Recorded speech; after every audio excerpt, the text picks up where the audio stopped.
बिस्मिल्लाहिर्रहमानिर्रहीम। अस्सलामु अलैकुम वरहमतुल्लाहि वबरकातुहू। अगर आप चाहते हैं कि आपका कोई भी काम ना रुके तो 7 मरतबा पढ़कर कमाल देखें। ये अमल पहली ही बार हैरान कर देगा।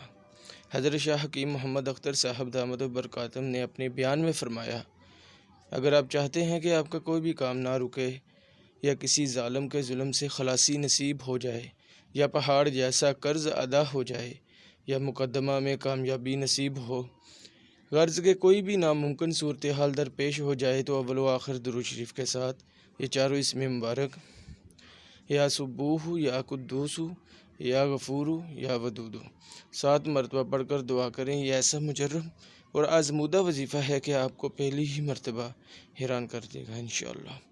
इस अमल को आप ख़ुद भी करें और सदका जारिया के नीयत से दूसरों के साथ भी ज़रूर शेयर करें। जज़ाकल्लाह। अस्सलामु अलैकुम वरहमतुल्लाहि वबरकातुहू।